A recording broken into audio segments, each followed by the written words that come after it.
Hey, welcome to the Really Charlie podcast. Tonight, we got a great guest coming on, momentarily. Just waiting for him to sign on, and then we'll start our podcast, man. Walter James Sylvia, local author, songwriter, singer. Can't wait to talk to this man. He has definitely been inspiring me from afar, and I finally got him to come on the podcast. So can't wait to talk with him, talk shop, and go from there. So, but just bear with us momentarily while he signs on, and then we'll start the podcast as soon as he gets on. All right, man. What a tiring day, man. Yeah, a little under the weather. Not feeling well, but the show must go on, man. Um, I hate missing work, but I almost missed the whole day. But, you know, gotta keep on plugging away. Take a deep breath, inhale, and get the job done for the boss, right? Because if you're not around, that means someone else got to do your job. And to me, I don't. I try not to do that. Um, I'd rather I'd rather bear my responsibilities and the day goes by quick. It's only a couple of hours for me. So all right. So Walter is here from he's born and raised in New Bedford, Massachusetts. So um in fact, I'm gonna try to text him right now, see what's going on. So uh great guy, great character. Everyone that I know that knows him and seen the flyer that he was coming on the podcast, they said, "Wow, good dude, man, good dude." So we are in for a treat. Uh, let's see, let's see what Walter's up to here.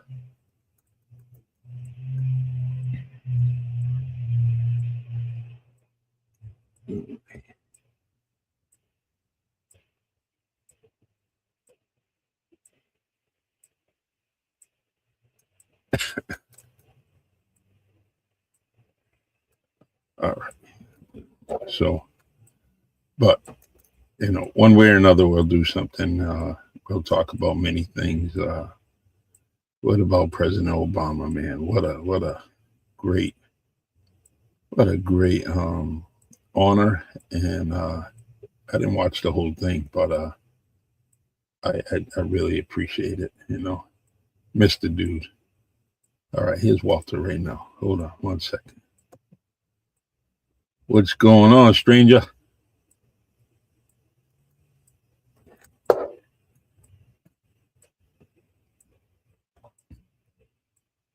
Just try your mic, Walter, when you have a chance. Um, your microphone. Yeah, there you go. How What's about going now? on, man? Not Yeah, too much. How you doing, Charlie? I'm doing well, man. Um, First and foremost, man, it's great to have you on here. And in fact, with that being said, I'm gonna give you a proper intro, man. Hold on one second. Yeah, let's do this right, man, because you have been inspiring me from afar. So I'm so happy to have you on here. Ladies and I'm gentlemen, welcome happy. to the Really Charlie podcast. Tonight, we welcome a man whose journey has taken him through music, recovery, self discovery, and the written word. Born and raised here in New Bedford, Massachusetts, our guest has spent decades exploring life's deepest questions and transforming those experiences into a powerful message or messages of hope, healing, and personal growth. Before becoming an author, he was a singer songwriter whose creativity helped him navigate life's challenges. Today, he is the author of two provoking books, Necessary Surrender, and a collection of poetry inspired by the recovery and reflection of Nomina. I hope I pronounced that right. Emotions of the senseless and disillusioned. Um, is going to explore is an exploitation of identity, emotion, spiritually, addiction, and the search for truth. So I hope I did you some justice, man. Oh, that was absolutely fine. Thanks for having me on the Yeah. show. Everybody that seen the flyer, they said that you were a good dude. Bunch of my old friends, and so I'm glad to have you on here. Plus, I work with your sister. Have so much, admiration for her. She's a good person. Anyone that says hello to me, that goes a long way. You don't have to say hello. You don't have to say goodbye to people, but those people that give you meet and greetings, I think they're special to me. So, and she's always done that. Yeah, I just found out that you guys work together. I was like, get out of here. Yeah, That was it's cool. she and the thing was, I didn't know you guys were related until I forget what conversation we had, and she told me. Um, and I had already seen your book on social media, so I said, "Wow." But I was um I was disappointed that I didn't go see you at the main library. I wanted to attend. Conflict in schedule. So, but Don't feel bad. A lot of people couldn't make it. A yeah, lot well, of life happens. yeah, that's true, and that's why I'm here to highlight you as much as I can, and also feel free, and you can come on anytime. I don't care what it is. If you see the podcast is on, just go in the comment section and say invite me, and I'll send you a link just like I did, and you can come on. It doesn't matter who the guest is, if you want to give some input, I'll add you to the audio, to the panel. So Appreciate that. And I follow your show a lot. You have a lot of great guests and personalities, and it's real. And I enjoy watching your podcasts. thank you. I think that think the city, the city just needs something like this. The everything that they put on, whether it's radio or newspaper, it's quick and done. They take no time to kind of, speak about whoever the subject matter is. That everything's quick. And I don't like that. I like to get deep down in the conversation, and which we're going to do right now. What inspired you to write your first book? Oh wow! When I was a singer-songwriter in bands, we wrote all our own music, and I was the main lyricist, and that was the extent of my writing. I even tried to write a book once, and never got past the first chapter, But about 4 years ago, 5 years ago, when I was in treatment for addiction, my clinician suggested writing, keeping a journal, that sort of thing. Mm-hmm. And I just, for the life of me, could not sit down and write straight, what I was feeling, what my story was. It all just came out poetry. And that's how I wrote the first book. And I, was at a crossroads in my life where my creative outlet was turned off, because I was no longer singing in bands. I had retired from that in the 90s. And so I started to explore that, and come to find out it was exactly what I needed, just to balance everything else out. And I put the book together. I dared myself, and I started shopping around with the self-publishing companies. And I found one who's, because I'm kind of a techno caveman. I Uh-huh. type with two fingers like this. I did that for 30 years, man. I got to take a class or something. You And know what? Even the class, it's really you're gonna kind of revert back to your old habits. Yeah, yeah. So I found a site that was easy to navigate, and so I hooked up with them and got that book published. Um, it was very costly.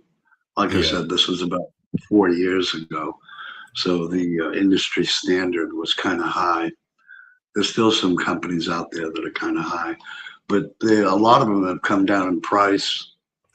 Um, $300-400. And I was paying like that first book cost me around 1,500. yeah, And it was only 30 pages. yeah, Uh, Small book of poetry, and now there's all these different little companies online that they have AI do all the work for them so they could lower their prices. yeah, And I'm like, oh my God, and I just went with that, and yeah, it worked out fine, and it was really nice. Um, like I said, it filled in that gap in my recovery where I felt more fuller. I had some mm, purpose, and absolutely. I was, oh man, able to express some um, things I was feeling, and it was just wonderful. Um, Yeah, do you once you get mind if comfortable, I yep. share that quick Yeah, go first ahead. poem that I wrote in the? Sure, go ahead. It's real short. It kind of summed up, what it kind of summed up where I was at that time. And excuse me a second, I'm having my own technical difficulties here. Boy, Yeah, I'm I telling you. enjoy writing. I have a few books on the shelf. Like to get started back on them, and but it's definitely once you start going, and it becomes an addiction. Especially when I leave a story incomplete or a poem incomplete, and I want to get right Oh, I back know to the, it. Yep, I yep, know the feeling. Yeah. I'm hooked now. I'm just really slow at it. So yeah, this poem is called "Not My Own," and it starts. I cannot afford the luxury of hatred. I cannot allow myself to overcome myself. The cloak of arrogance weighing me down, as the water of life so high will engulf me. Vain attempts to hold time in my hands, but it only slips through my fingers like water. Absorbed by my skin, a million thirsty mouths guzzle each moment. I cannot bear the insanity of perception, its constant promise of eternity. The song that's sung along the road of the immortal. In a place once thought real, where every breath tried to defend me. I mm, cannot control the life that bore me. I cannot call this place my own. And that I was the love little that. poem that's. I I love that, and I'm always inspired by authors, and the it always leads. When I listen to anyone, um, I always grab a poem out of whatever their poem is, something, whether it's a verse, a line, anything that captures my attention, and So I like to always purchase books, and I totally, blew my mind that I had forgot to purchase both your books. So um, but there was enough information that was able to research, but I'm definitely getting your books. Behind the screen behind me, there's tons of books, and 80% of them are the guests that have been on my show. So I definitely want to add your. I actually want to add your books there. Quick question: is your books in the main library? Yeah, both books are available to take out at the library. I donated both of them each time. Okay, good, good. Because if I find out a local artist or author didn't submit one, I always try to purchase another book for the library. I I think, believe they're right behind the reference desk on second floor on the local authors shelf. Yep. yes, yeah, that's it's interesting, and I I try to encourage everyone to write a book. If you have a story, write a book. Leave your legacy behind, um, and inspire someone else. It's because my books are written, it inspires, believe it or not, the youngest people in my family. And one is my granddaughter. She has an amazing little story, children's book. And so I actually want to get that published for her. And I said, wow, I like this, and so I would like to do that for her by the end of the year. So um, let's see. Necessary Surrender. Um, it's a collection of poetry. And when you chose to put the first poem in there, why did you chose that specific poem? It's my process always starts off slow, very Yeah. slow. And at that moment in my life, for the umpteenth time, I had surrendered everything. Hmm. I had surrendered my ego. I had surrendered the idea that I control the universe. Um, my hands were up in the air and I was asking whatever power was out there or in there inside of me that was in charge to take the reins Hmm. because I wasn't doing too great of a job at it. Hmm.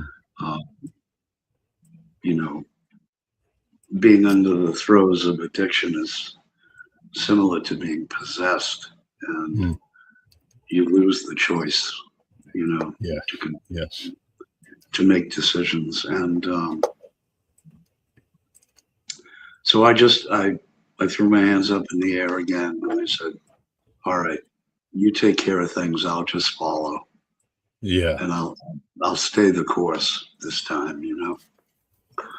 And it's something I wrestled with all my life, and it was necessary that I did so or die. Hmm. So the title to the book fell into place. Necessary surrender. You know. I feel that. That's deep. It it's my other podcast is sometimes you have to lose yourself, and what we mean by that is that you have to just stop your routine thinking and go in another direction. Um, so it will put you in that like necessary surrender. And I like when we're on there because we don't exclude anything. We talk about all different things.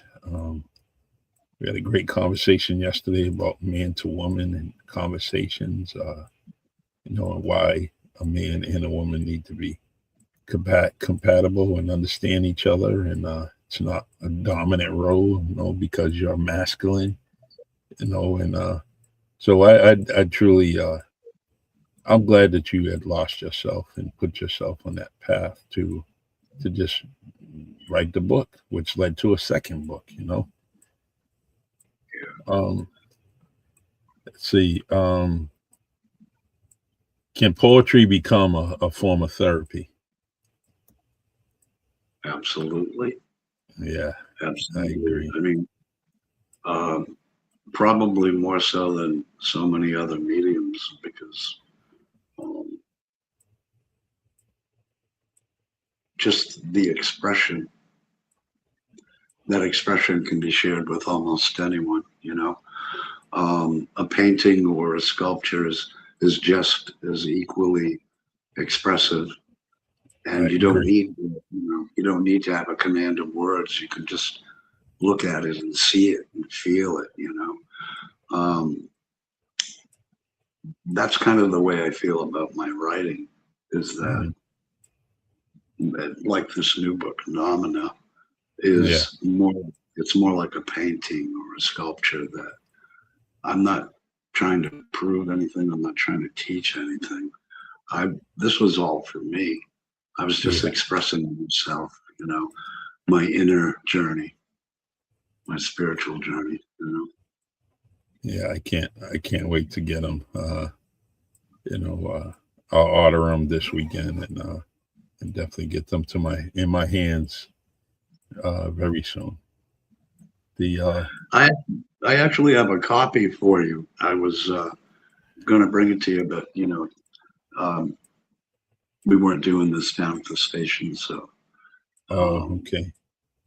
but I could, yeah, we can meet up and maybe but I'll stop at Honeydew on Route 18 there. yeah, because that's another venue that feel free. You know, you want to talk about your books, just come on in. You know, the past few times, um, the owner Walter hasn't been on the podcast, and I try to tell him that you're essential to this podcast because he's an owner, you know, and people like meet and greet him, you know, and talk to him. Plus, you know, he has a lot of life skills and experience, so I like to have him on Mhm. the show and every chance I get. So, but yeah, feel free to come on down.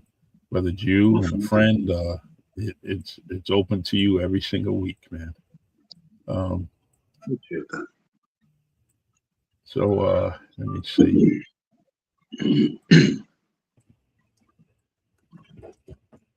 Got my questions on my phone, and I have these old man eyes that I can barely see. You know. Um, I feel you. yeah. Um, let's see. How much of your books is an autobiography? Um, it's funny. It's listed as literary fiction, Yeah. but in the beginning description, it says it blends memoir, fiction, and philosophical discourse, self-destruction, and spiritual rebirth. Um, the whole thing is really a memoir, but it's a subjective, spiritual memoir rather Yeah. than a true life story. A lot of the things in the book did happen. I Yeah. just embellished ever so Yeah. slightly with a paintbrush, and Mhm. connected things. You know, like when I first started writing Nomina, I was a complete blank. Yep. Didn't have a title, nothing. And I write with the pen and paper, and I'm sitting there, and this childhood memory comes to me. Mm. And so I'm like, wow, I haven't thought about that in years. So I'm kind of watching it with my mind's eye. Yeah. And along comes this more present day memory of when I was homeless and stretched out in an alleyway, in the Mm. freezing cold. Both Yeah. memories in my mind were side by side. And Mm. my conscious mind just said, "Oh my God, this is beautiful. I'm going to open the book this way."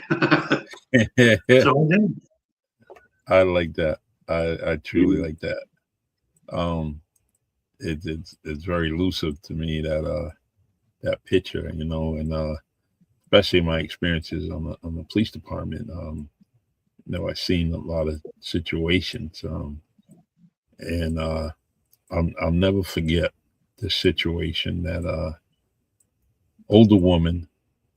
Uh, I actually knew her from the past, but we found her in sort of like a cellarway, leading down to a basement of a house, and she was naked from the waist down.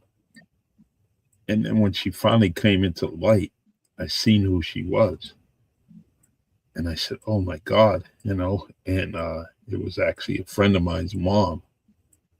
And till this day, till the woman had passed, that visual stuck with me so much because I didn't expect it, and I truly paid some dear concern and empathy for her. I was trying to figure out what happened, why was she here, and she wouldn't reveal it. She wouldn't say, and but the craziest thing is her clothing wasn't around. It was nowhere around. I don't know if it was in the house. It definitely wasn't her house. So everything started turning in my head. What happened? Whether she was abused or raped or assaulted, robbed, I just didn't know, and she wanted to reveal it. It took a very, very long time, actually, until this day. I still don't know what happened to her, but that image, um, I always said I would write for or write about it, but she was on the ground, cold, stone wall of a basement, walkway, and just there. And me and my partner were just, man, what's going on here? And until weeks later, we actually really tried to talk to her, and she wouldn't reveal what happened, and that bothered me throughout my whole career. Because something was wrong. Because this woman was, she was always well dressed, always well kept, and throughout my life, when I seen her, church going person, but I don't know what happened that day. And so what I'm leading to is that situation was so clear to me that it could spark something for me to write about it. The only thing is, it's so incomplete. I wish I had the other part, the other story, and I don't. And one day I would like to write about it, but I definitely know that this will be a very long poem, and so, but yeah, New Bedford is. I still go downtown, and I still stargaze. Right, I still look at things. All my life I've been down there, doing things and walking around from a kid to an adult, for professional business, everything. But I'm still amazed with things that I look at in stargaze. Um, recently, a couple of years ago, I joined the New Bedford Historic Society, and that's just amazing. Um, it's an amazing board to be part of because we're looking for history, in the city, and trying to make sure that we get those stories out that are not being told. So, but Yeah. how do you feel about downtown? Oh my goodness. It's as if I've lived 6 different lifetimes. Um, and they've all been different, you Mm, know. Um, I've seen this city go through so many different phases. It isn't funny, but there's still an underlying core. Uh, there is a heartbeat and a spirit to this city that is the same. and Yes. you wouldn't recognize it unless you were here a long time. You know, Exactly. my family's been in this city for, well, since what, the 1800s, you know, Hmm. Portuguese whalers, you know, and commercial fishermen. And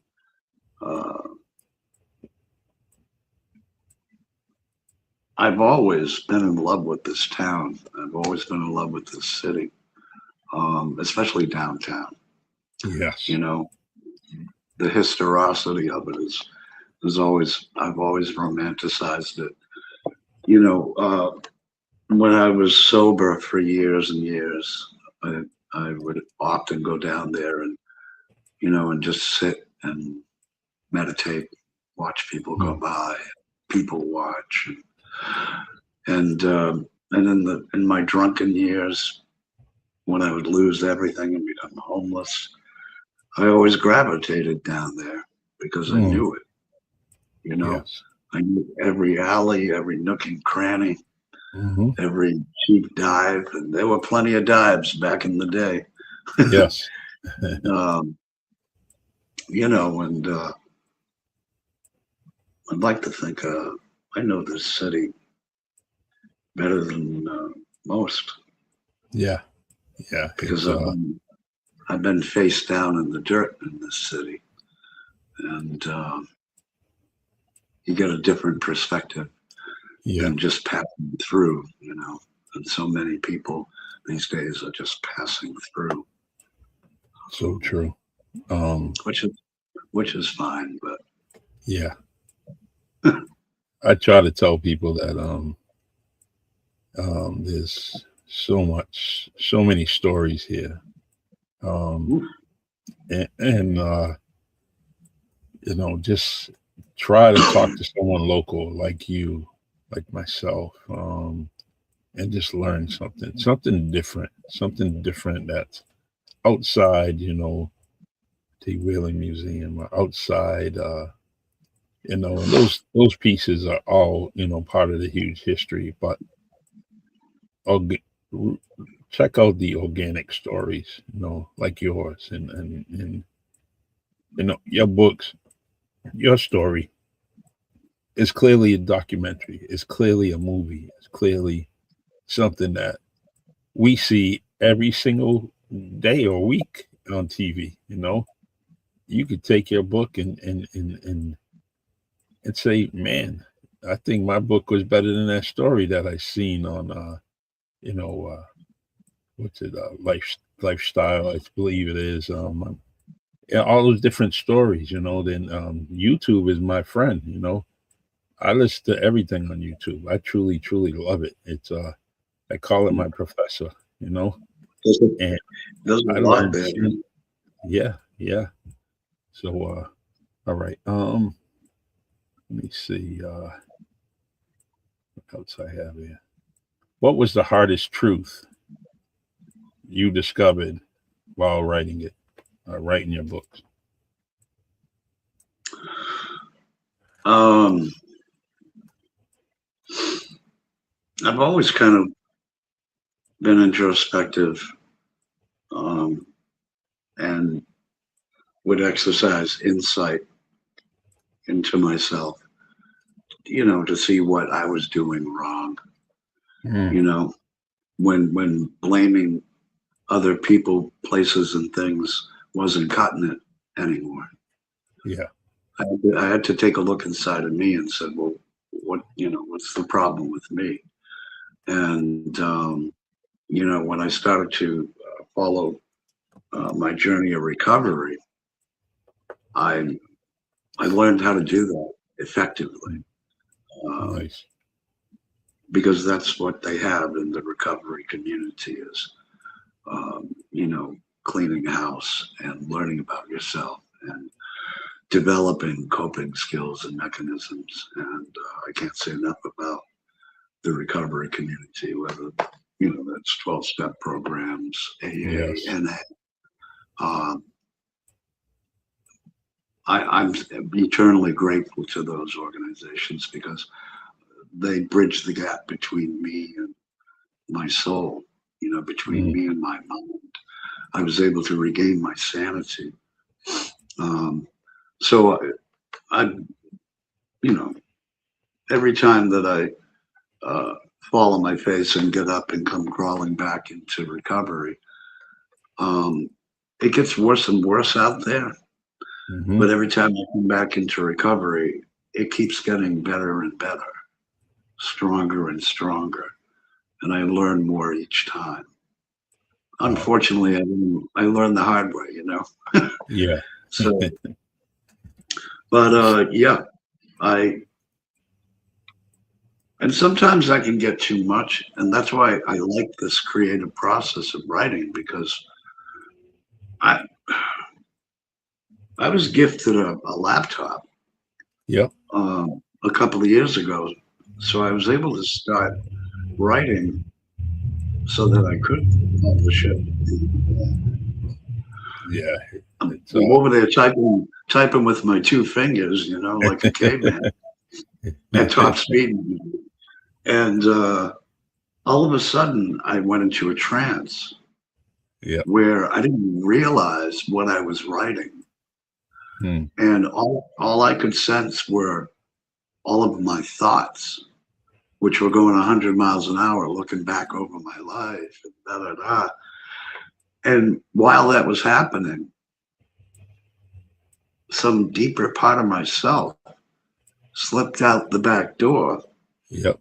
And started looking at the truth of everything. And I was able to see it clearly. So I express that in the book too, kind of in a creative way, I like that. It's I like when it's full steam ahead when you're writing, and and I was that same type guy with my two fingers and tapping away and doing things from poetry, from writing different books, from even police work. That's how I started, with a typewriter with a ribbon, and it's all you heard. Tap, tap, tap, tap. And yourself there. Yeah.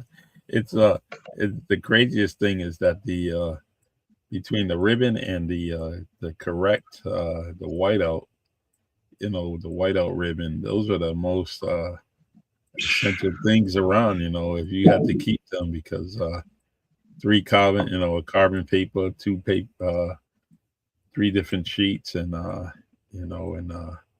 it's just crazy. But I'm glad I lived that life. I'm glad that I was able to be born when I was, and I still say, I love, I give a huge tribute to anyone in the 60s that was the reason why I grew up the way I did in the 60s and 70s. It was more like 70s and 80s. And I truly wouldn't trade it for anything in the world, I remember my mother telling me and my brothers, "Hey, you smell like outside," I was like, "What do you mean you smell like outside?" And it's so, excuse me, I got a little cold. Trying to recover and get it better, in the next couple of days. All right. I got a smoking stuff going too. I have a question I ask all my guests, and who would you like to see on the Really Charlie podcast? Who would I like to see on the Really Charlie? Whew. Well, that's a small list. I know a couple of poets, and I know I have had the pleasure of making the acquaintance of a rap artist. Yep. In the past couple of years, Mr. Hernandez Resto. Yeah, he was on here. He was on the podcast. I missed that one. I'll have to look in the YouTube catalog. Great guest. videos from his performance at the Z. Mm-hmm. He's a good cat. Yeah, he's real creative. The craziest thing is he did something right that I wish I had thought of because I thought it was just 5 stars out the. It was a hit out the park. He gets on Union Street, sits in a chair, and they take a picture of him. That was just so. I said, "Oh, that's amazing." I wish I did the same thing, man. But his creativity is amazing, and Yeah, he's a sharp young man. Yeah. Yeah, you know something I'm itching to do, and I just never get around to it. Is I would like to gather a lot of writing and poetry from homeless people mm, and compile it into a book and let the proceeds go to um, the right place, where it's going to yeah, benefit the homeless in this city. I'd like to see that come about. I would like that. Um, If you need any help with that, just to be another two hands for you, please let me know. That's a great idea. And and it's definitely a documentary, right? Can you imagine that? Just oh going. yeah, It's that would take off. yeah. I think wishes, and every day, every week, I wish that I hit the lottery so I could help out with the homeless, and especially the church on County Street, just sitting there across from McDonald's. I'm like, and believe it, a lot of people don't realize that the history of that church, that the Black Panther Party used to have their breakfasts in there and feed all the kids in the neighborhood. Yeah. They would go in there uh, and but there's another history about County Street, is that they said that it had the most churches per capita on one Yep. street. It was And when actually Guinness World Book of Records at one time. yeah, and when I read that, I was like, I started thinking about it. So I went all the way from the south end and go as far north as I could, and I started thinking about it, and I'm saying, yeah, people don't realize it. Like, they forget about the church at Linden and County, and Yeah. they forget about the church on Merrimack and County, because they're just sitting there, right? And Yeah, there are several churches that are closed right now. Empty buildings just sitting there. Still owned by the diocese, I might add. Oh, I didn't know that. Yeah. Interesting. They actually, one of my friends, they asked him to purchase it as is, and he checked it out, but he said, nah, I think I'm going to pass on that. Probably too much work, And when a building is historic like that, the government's going to kind of nitpick you and tell you can't do this, can't do that, which I could never understand. If someone owns it and you didn't take it over, why are you telling anybody what to do with their building? Yeah. All right. Land.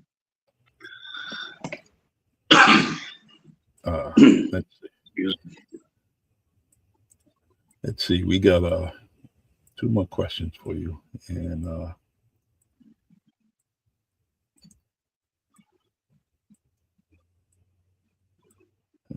no, we pretty much talked about that one.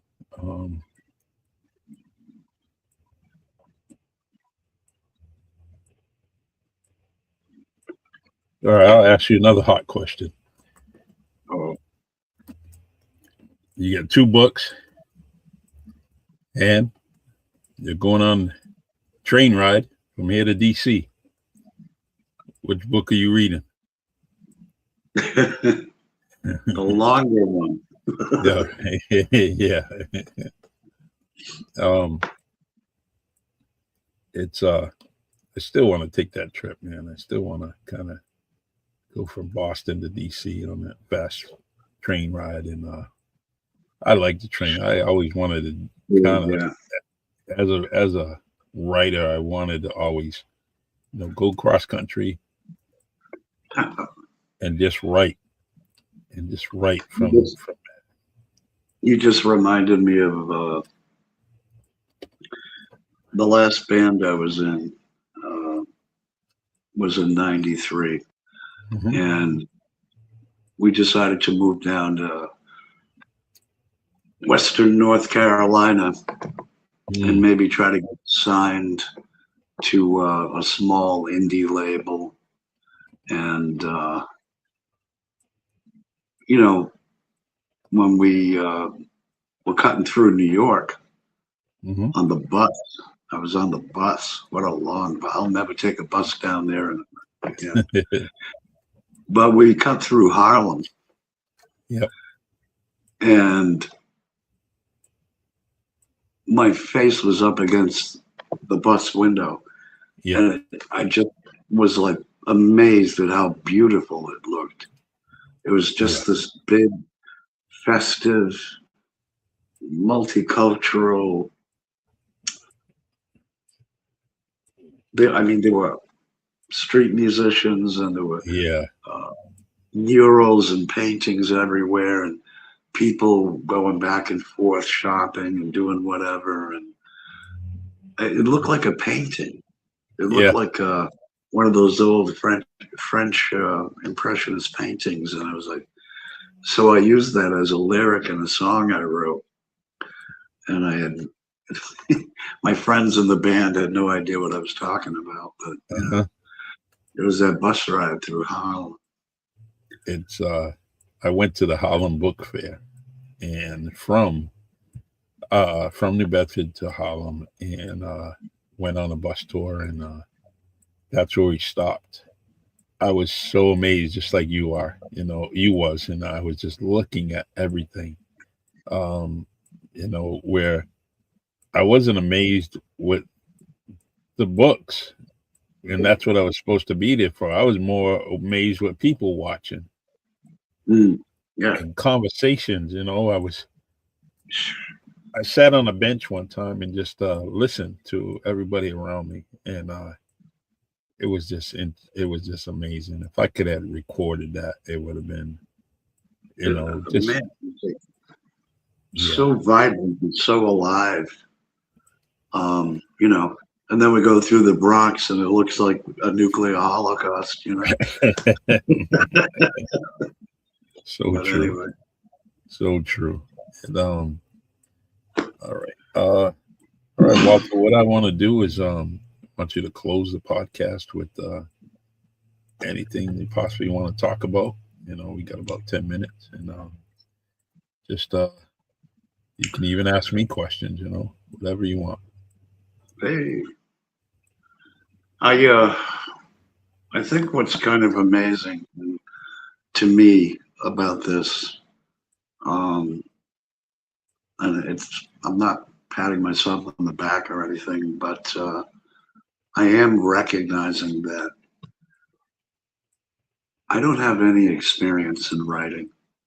Mm, I've never even taken a course in, high school or I've never been taught poetry or anything like that. same But here. I have always loved to read, and um, I fell in love with prose when I didn't even know what prose was.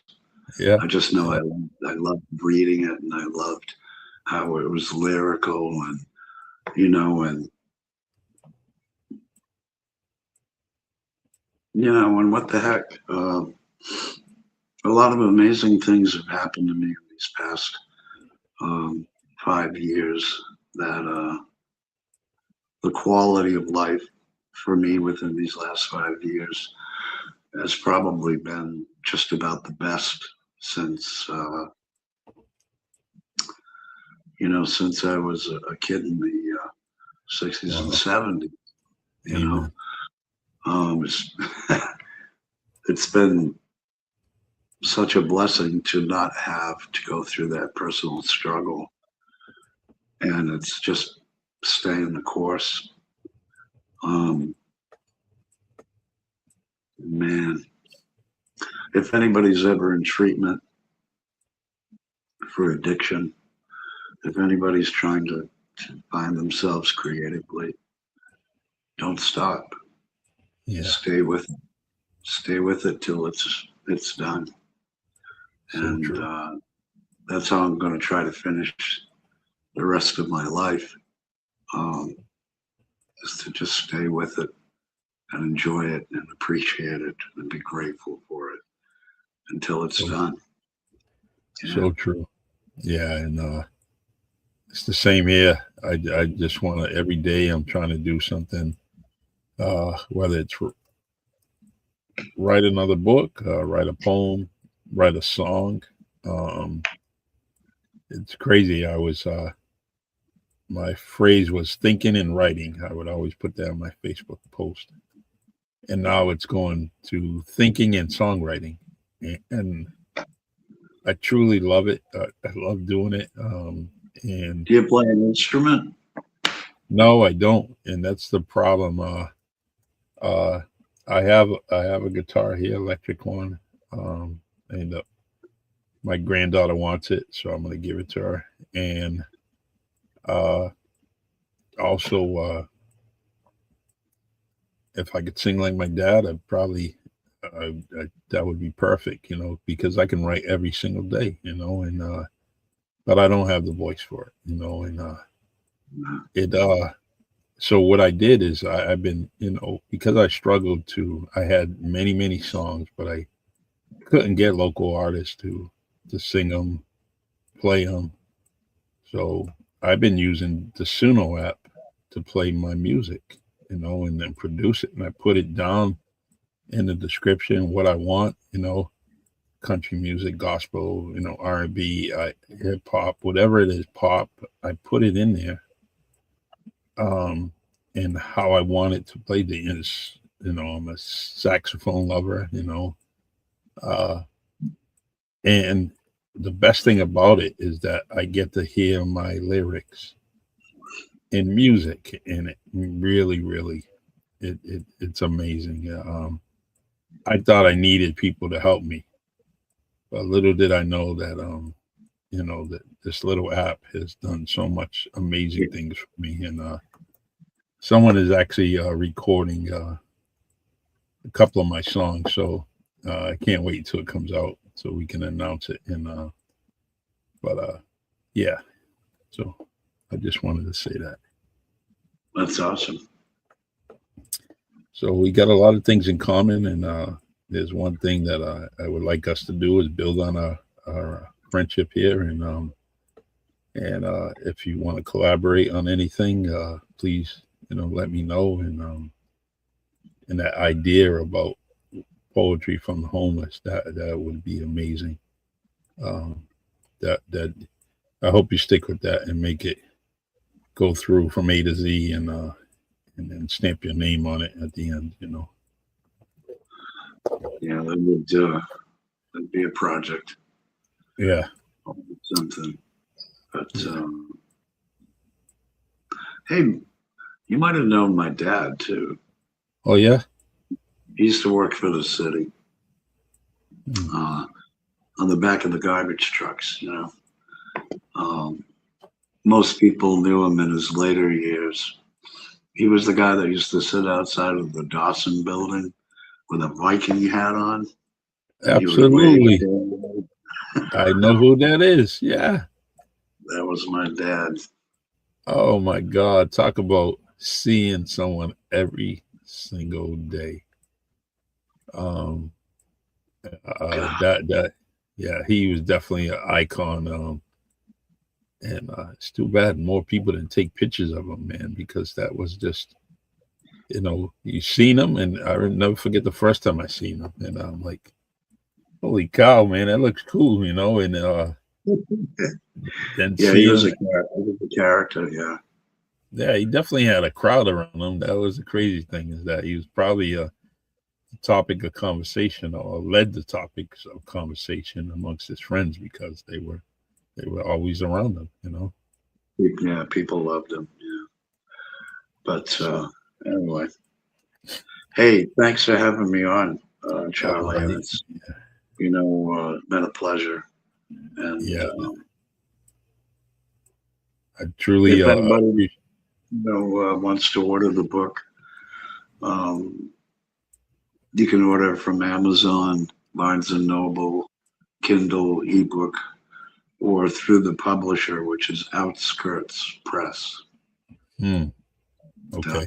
Either one of the two books, they're All right. visible, and they're both available at the library to take out and read anytime. Okay. The New Bedford Library. No, I want my own. I want to fold it and bend it and crease it and put a couple of bookmarkers in there. I definitely want to do that. So, but I will advertise your book constantly on the podcast, on my social media, to get it out there, because we do have a bunch of readers associated with Really Charlie podcast. And I also want to say hello, Doreen. Thank you for supporting the Really Charlie podcast.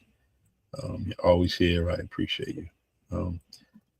Walter James Sylvia, you are a 5-star man. I truly, truly admire you from afar, and I'm glad that we are friends. And let's build on it. Let's do. Let's keep our creativity in the city going. And please come on here anytime, even if it's you interviewing someone. You need a platform, just call me, man, and I'll just sit in the Thank background you. and produce it, and you can interview whoever you want, and Appreciate that, gladly, Charlie. gladly do that, because I'm pretty sure there's things you would like to talk about, and you have an open invitation. So, Well, all thank right, you very much. I appreciate that. you're the And best, you have man. a good day. All right, I'm gonna close with our outro, and please, call me anytime. All right, All right, brother. yep. Have a good night. Peace. Good night. All right, everyone. That is Walter James Sylvia. This dude is amazing. Get his book. Um, get his book.